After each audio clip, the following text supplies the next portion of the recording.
In an age when the normal process of birth has become a medical procedure, it is common to get advice that will drive you straight into a system that is just in the business of protecting its own liability and its own bottom line. But the purpose of my podcast and the underlying theme of each episode is to steer you into a deeper relationship with God, recognizing that He is the true expert and the master designer. Today's story is no different. You're going to walk away from this episode knowing what can be possible when you put your faith in God and follow your gut. Let's go. Are you a Christian woman yearning for a beautiful, joyful pregnancy and birth with a focus on God, not medical tests?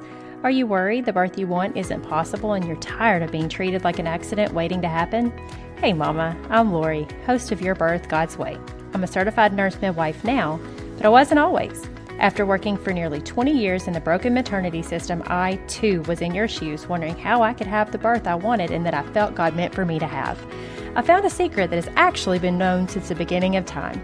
God's way is the best way. Spoiler alert, God made us and our babies, and He knows us best. He designed us perfectly for pregnancy, birth, and nourishing our babies after birth, if we work with His design and not against it. In this podcast, you'll learn how to be healthy and have joy during this time of life that will be over before you know it. So if you're ready to reclaim your birth and your babies for His glory, go turn on a few episodes of Bluey for that little one on your hip so you can put the focus back on you for a few minutes with me.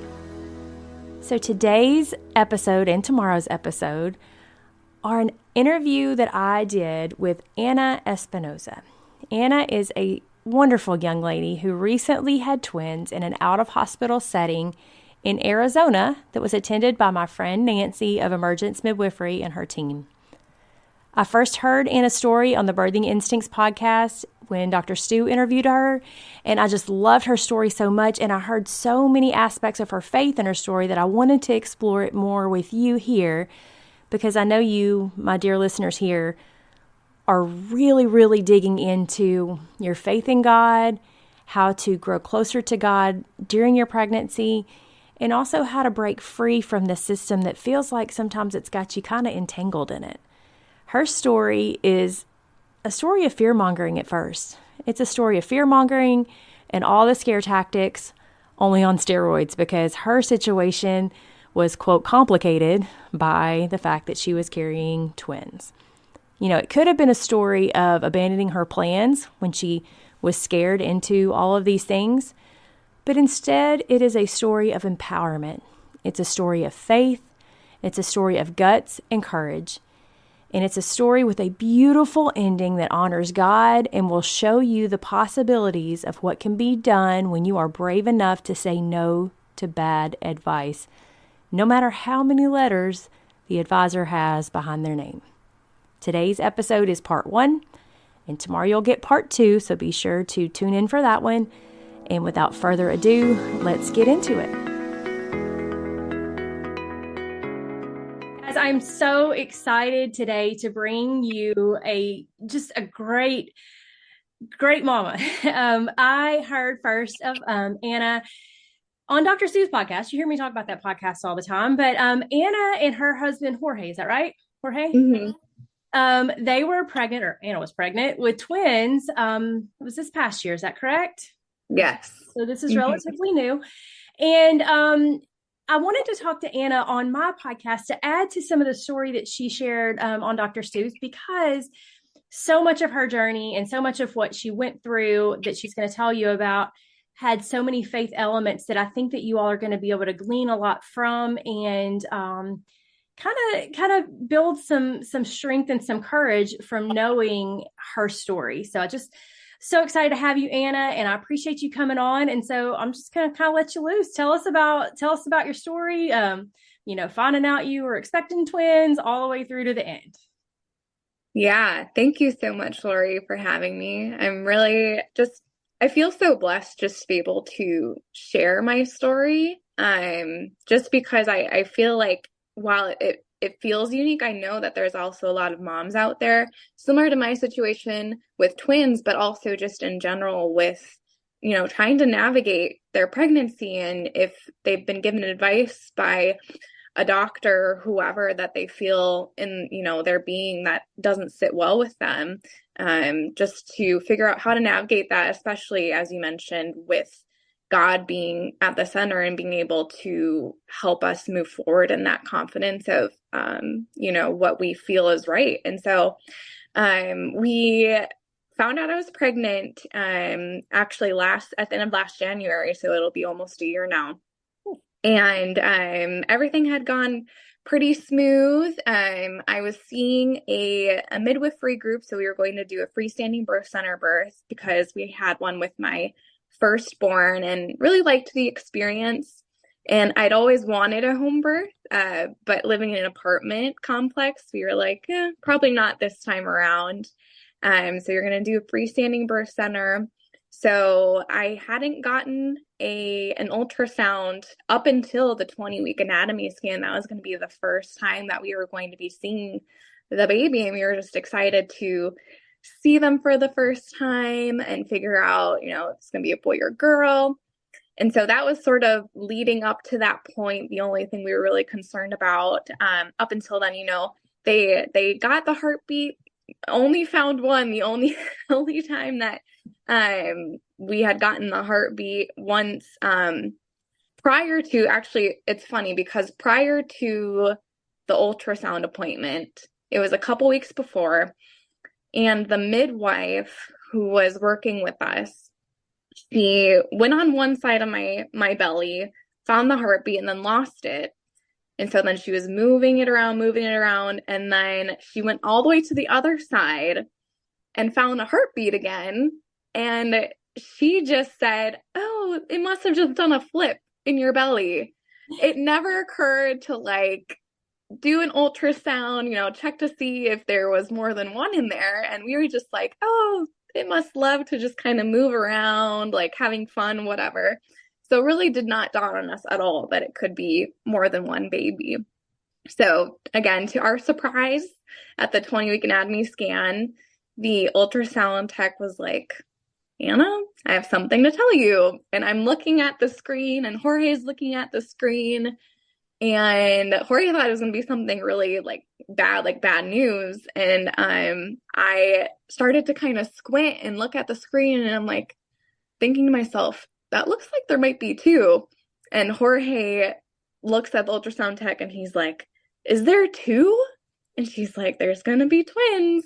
And she told us that they were monodi twins, so they're going to be identical twin girls. And after that, we were just shocked and excited. But at the same time, because we are now considered a high-risk pregnancy with having multiples, we wouldn't have been able to give birth at the birth center anymore. And I know that's the same for a lot of birth centers as well. And so we were kind of whisked out the door. They said that the OB who oversees the birth center, which is something that we talked about on Dr. Stu's podcast, with just how kind of interesting that is, where there's an OB overseeing a midwifery group, where it kind of contradicts itself in terms of the care approach and everything. But they just told us that the OB would be calling us to just give us next steps now that we have found out that we have twins and we are no longer going to be getting our care there. And so from that moment on, we were shocked, surprised, happy, excited, and just had all the feelings, all the questions. And we were kind of let down a little bit by the conversation that we had with the OB when he called us later that day, because he basically said, by what we're seeing, because of the type of twins you have, monodi, meaning that they're sharing a placenta, but they have the separate amniotic sacs. There are some risks that can come with that particular type of twins. And so I'm going to be referring you to a maternal fetal medicine group, MFM for short. And so we didn't even understand what the difference was between an MFM versus an OB. We just thought that they were like an OB, but more specialized. And so we just sort of trusted that we were going to be put into good hands for our next part of the journey. And, that next week we had our first appointment with the MFM. which consisted of a full growth scan of both the girls. So it was like a 2 hours long ultrasound appointment. And so they looked at everything, they took measurements of everything.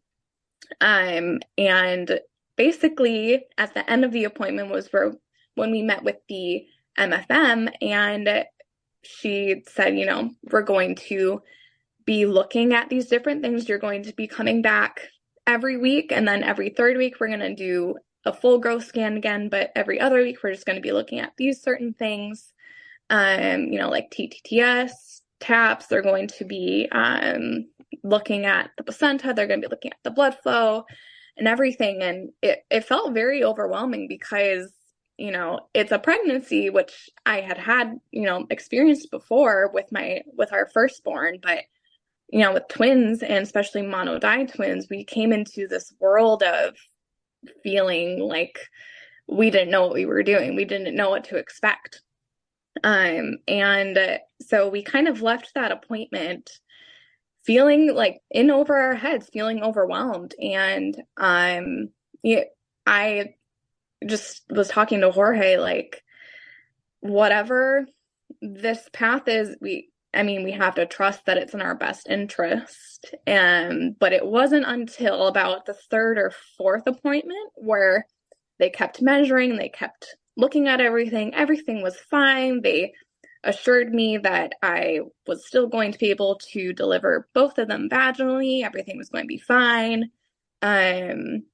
But yet they still wanted us to come back and monitor these things, where I started to feel a little bit uneasy, and I started questioning things, because in my mind, I was like, if we're not finding anything, if everything's looking normal, it's projected to stay normal up until birth, then why do we need to come back, sort of thing. I understood that with monodi twins, there are different complications, but we had been monitoring them and they seemed like they were doing just great. And so, and Jorge felt the same way too. And so I actually began, I didn't mention this on Dr. Stu's podcast, but I actually began sort of doing my own research about monodi twins and about the different things they were saying about them, the different complications that can happen, the medical words and phrases that they were using. And because I wanted to know what they were talking about, and I wanted to know how those things applied to my girls and my pregnancy. And so I had a notebook, and I was back in college. I was taking notes. I was writing vocab down. I was writing stats down. And actually every week after the ultrasounds, I would write down the ultrasound results from what they measured, the notes that they had said, in the aftercare report, because I wanted to be able to look back and have this information and go, if there's ever a time in the future where I feel like they're contradicting what they're saying, that I can go back and say, well, actually, like, what I'm looking at doesn't seem to be quite fitting what you're saying. What ended up happening, because at around week 30, I went to the appointment alone. Jorge was able to come with pretty much to every appointment except the 30-week appointment, which is where the maternal fetal medicine doctor told me after the appointment that she was going to recommend that the girls be taken out at 32 to 33 weeks. And, up until then, she had been saying, we're just going to let them go as long as they can. You'll be able to deliver vaginally. But what she meant by saying that was that she wanted me to get scheduled for a C-section, take the girls out at 32 to 33 weeks, which would also mean a pretty long NICU stay, because that's very early to have babies out of their mama. And I, again, felt very overwhelmed, felt very lost, because it just felt like a bait and switch. I had been told one thing, and then all of a sudden she's telling me something completely opposite. And so I went home, and Jorge had just gotten done with work that day. And he asked, how'd it go? Everything looking good still? And I said, you won't believe what they just told me. They want our girls to be taking out basically in the next 2 to 3 weeks. And he said, that doesn't seem right. And I said, yeah, it doesn't seem right. And so we sat down and we looked at all of the data, all of the measurements that I had been recording from the ultrasound appointments. And we actually did our own little growth curve chart to see where the girls were at, because that was one of the main reasons why the MFM was recommending the girls being taken out so early, was saying, well, they might, one is slightly smaller than the other, and they might do better on the outside versus being left, inside of you, which again did not make sense to me at all. And so when we charted the numbers, we saw that there was no true growth restriction for the girl who was a little bit smaller, who was twin A.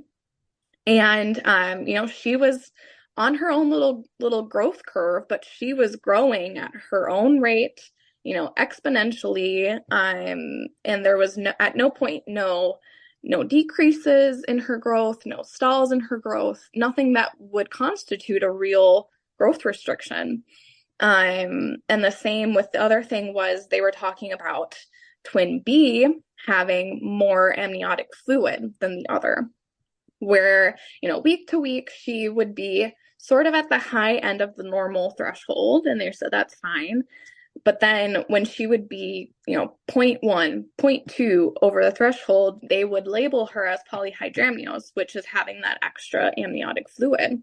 And so just because of those weeks where she would go slightly above, they labeled her with that. And that was another reason why they were giving the recommendation to take them out early. And so we did the same thing. We charted, and on average, she was well within the normal threshold for the amniotic fluid. And so at that point, I honestly felt at a loss, because to me, what I was seeing wasn't making sense from what the MFM was telling us. And so, I just thought, is there something that I'm missing? Am I not right in feeling like this doesn't apply to our specific situation? And I broke down later that night, because I said to God, like, I trust you. Like, if this is really happening and this is what we need to do to protect our girls, then like, I will do it, but I just don't feel like, it doesn't feel right. And so like, I want some guidance from you on what to do. And if it's not like a clear sign, just give me a nudge in some sort of direction. And that is when Jorge actually brought up Dr. Stu, because I had mentioned him earlier on in the pregnancy, because he's a great resource for twins. And he said, doesn't he do consultations? What if we consulted with him and sent him everything, just to have him look at it, get a second opinion, and then depending on what he says, then we'll figure out our next steps. And so we ended up talking to him the next day over Zoom. I sent him all of the ultrasound reports, all of the other things that we had done during our MFM appointments. And he said, yeah, this doesn't make sense, what they're recommending. This is, he wasn't surprised, because this is what the standard is for them to recommend, but it doesn't mean that it should be, that it's not a normal thing to take babies out at 32 to 33 weeks if there isn't a true emergent reason to do it. And so we were like, okay, that was all we needed. We called the MFM the next day and said, can you just give us some clarity on what you're recommending? Because you're saying this, but what we're seeing doesn't quite align with that. And she said, it's just the standard of what we recommend for monodi twins. That's just what we do, because we would rather err on the side of caution than be, risking. And of course, she starts listing all the things that could go wrong, which have their own rates of when and if they actually happen for monodi twins at this certain point. And like, thankfully it was a call, not a Zoom call, because Tori and I were just shaking our heads the whole time. We were like, this is just nonsense. And so we ended that call. We said, we're definitely not going back. We don't feel comfortable being in a hospital setting to have the support that we need if I want to be able to deliver the girls vaginally. We don't want any sort of outside pressure to go against what I feel I would be able to do during labor and birth with the girls. And so we said, okay, next step, we can't do birth center. Let's see home birth. What are our options here? And we started calling around, emailing a bunch of home birth midwives in the area, even a couple hours north and south of us, because we said, we're just going to have all our bases covered. We just want to see if there is someone who will be able to help us and be there for the birth of the girls. And we sadly weren't able to find anyone. There was one or two who said that they would have been able to, but it was so close to my estimated due date and they were already booked up, that they said, we would have loved to have been able to be there, but unfortunately we aren't able to. And then there were the other midwives who said that they can't pretty much right off the bat because of their licensing, or just not feeling comfortable with delivering the type of twins that I had. So we talked with Dr. Sue. We said, is there anyone that you know out of your back pocket? Do you have anyone who would be able to help? And we said we would even consider going out of state to Arizona, because we had a few family friends there. I have my aunt there as well. And so we said, if we're going to go anywhere out of state, we wanted to have at least a few people that we could rely on. But even if not, then we would consider going somewhere else, because we just wanted to be able to have the birth experience that in my deepest parts of myself, I really felt like could happen. And so he said, we have a few midwives out there that I know of, one of them being Nancy with Emergence Midwifery, who you have a connection to as well, Lori. But so we ended up connecting with Nancy, and she, God bless her, she pulled some strings. She made room for us in their schedule, and she took us on into her care. And so we all had a conversation with Dr. Stu and her, and made sure that she felt confident and competent enough to take us on. And she said yes. And so we made the plans. Then pretty much this was in the next 3 weeks at that point to go down to Arizona and just sort of wait and see when the girls would decide to arrive. So we, thankfully, my parents were able to come with us, because we had our 2-year-old at the time as well, who was going to come with us. So they were going to help take care of her. They stayed with us. We rented out a house. I checked, and they didn't say that home births weren't allowed. They just said no parties. They said it's kind of close. It's a birthing party. But there won't be super loud music and rowdiness, at least. So so we headed down. Estimated due date was October 3rd, and so we headed down about a month before.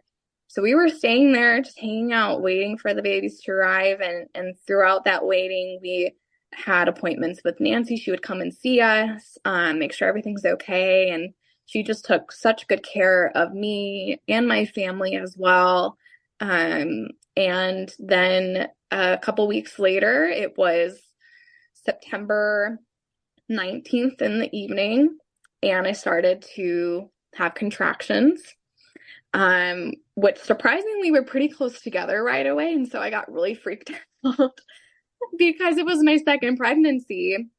I thought this could go super fast and we won't be able to catch our breath, or it could be, sort of strong but a long labor. And so I immediately let Nancy know, and my doula Erica know, and other people who were involved, and they said, okay, we're just going to make our way over now because yeah, we don't know what's going to happen. And so I labored pretty much throughout the night. And then in the morning, things started to slow down. And they said, not to worry, this is common, just because of your body being aware of what time it is and everything. And so they said, in the afternoon, things will probably pick up again. And so I rested during the day. I ate and I drank, and I just was able to relax, which I really enjoyed because I didn't have to worry about going anywhere, getting ready to leave at a certain point.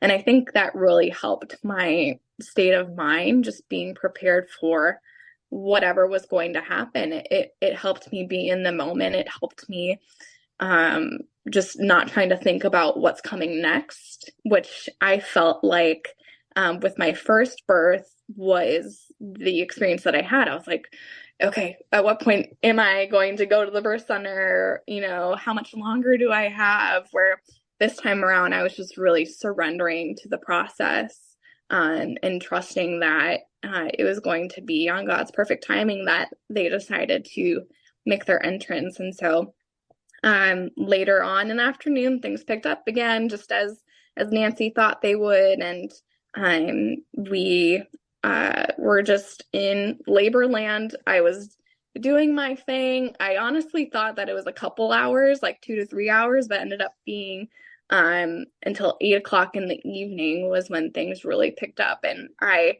went through transition. We had the birth tub all ready to go already. And so I got in. It was probably a little bit before 8, actually, because I thought, just being in labor land, I thought that this was like a span of like 10 to 15 minutes, where it really was like an hour.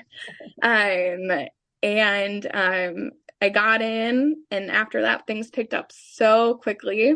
But I wasn't worried about where I was at. I, again, was just trying to be super in the moment, surrendering to the process of labor. And then I started to feel baby A start to crown, which really surprised me for some reason.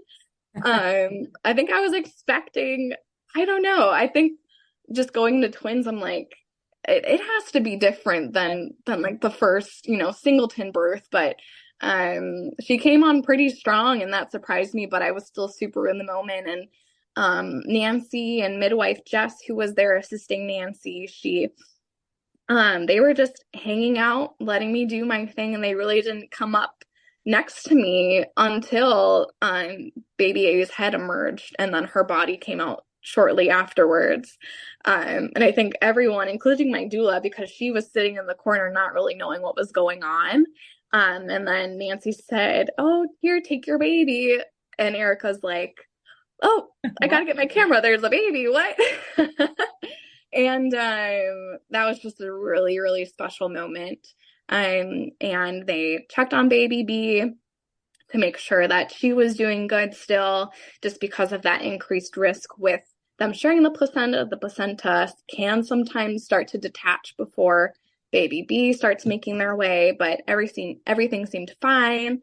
But they were prepared, in case things were to go a certain way, thankfully. And but again, thankfully, we didn't need any of those things because baby B was born 11 minutes later. So pretty fast after that. And one thing that I shared on Dr. Stu's podcast, and also that I shared in my birth story, is that I was able to hold my first baby, my first twin, in my arms as I birthed baby B. And I just thought, I just gave birth to her. I want to still have skin to skin. I still want to hold her and bond with her while I'm bringing her sister into the world. And so I'm really happy that I was able to do that, because it was just such a special thing that I'll remember forever. Yeah, after that, everything was just great. And they checked my bleeding. They were prepared, in case I was bleeding a little extra, but thankfully I didn't need any of that. And I was just able to relinquish in just the journey and, what brought us to this point, and really just thanking God for his faithfulness and making a way for us to have the birth that I strongly believed that I would have been able to have. And I sat in the tub with them, just cuddled them. They were still attached to the placenta, put it in the little bowl to float in the water. They got all the good blood cells and everything. And my daughter, our 2-year-old, she was brought into the room shortly after that, and she was just so excited to meet her baby sisters. And we have a really precious video that Nancy took of us singing happy birthday to the girls, and just things that I will forever remember. But I think I'm all the more grateful for, because in thinking back of what our journey could have looked like if I wouldn't have listened to my gut, I wouldn't have been able to have those special moments. It would have been very, very different. And so, yeah, it just made everything all the more sweeter. So we're about at the halfway point of this awesome interview I got to have with Anna, and I'm going to cut it here just so this episode is not too long. But be sure to set a reminder for tomorrow, because I'm going to publish the second half of the episode for you tomorrow. So you don't have to wait till next week. You're going to get it tomorrow. So be sure right now, go set you a reminder and follow this podcast on your favorite podcast app so that you'll get a notification telling you that it has been posted. And be sure to let me know what you think about it. Okay? So I'll see you right back here tomorrow. Real quick, if today's episode blessed you in any way, would you head over to Apple Podcasts and leave me a quick 5-star written review? It'll take you less than a minute, but it's the best thank you you can give me. And it will help my show to reach more mamas just like you, so we can all find God's best for our families. I'll see you right back here in a few days.